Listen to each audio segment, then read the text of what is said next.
Jane was always involved in the community. She was always involved in her children's activities. She was involved in her church. She was involved in several nonprofit organizations. As long as I can remember, my mom has volunteered, and I've been wanting to do things for her community. She led by example, and she was very enthusiastic about what she volunteered for. She just believed that we were here to take care of more than our own interests and fears and concerns, that we needed to be a community, and we needed to have relationships with each other that were supportive. My mom was a very proud native Atlantan, and she loved being involved with organizations that were at the heart of Atlanta, and she always felt A.G. Rhodes home, with its 100-year history, just meant so much to the fabric of the city. She believed in A.G. Rhodes and its history and what it's doing and what it's going to be doing. She just embraced the fact that A.G. Rhodes was taking care of people at a time in their lives when they were vulnerable, when they needed perhaps more than they had needed in the way of emotional support earlier in their lives.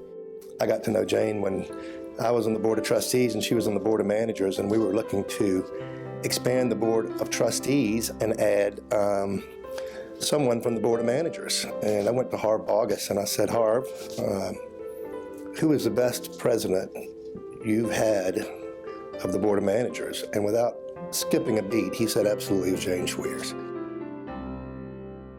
As the board talked about a lot of business and financial things, Jane was always the one that always said, are we maintaining our mission? Are we staying on the path of our mission and our compassion for our residents? Well, Jane wasn't involved just at the board level. She was involved in the whole operation and wanted to drill down to what was the important mechanics of fulfilling the mission of A.G. Rhodes. Jane was well-rounded. She could do it all. Jane was on the Board of Advisors as well as the Board of Trustees, and so she did all the meetings, and she was on many committees. But I think the favorite things that she liked were the getting to know the patients, the families, the residents, and spending time with them. She had a great deal of respect for the people who worked at A.G. Rhodes, the people who were kind of behind the scenes, the ones who were committing their lives for the seniors that live at A.G. Rhodes and that were dependent on A.G. Rhodes' care. She was a very compassionate, caring person. She was very spiritual.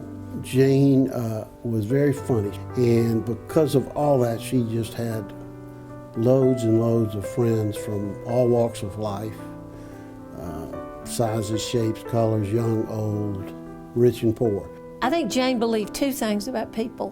One, that we're all children of God, and two, that we all have quirks.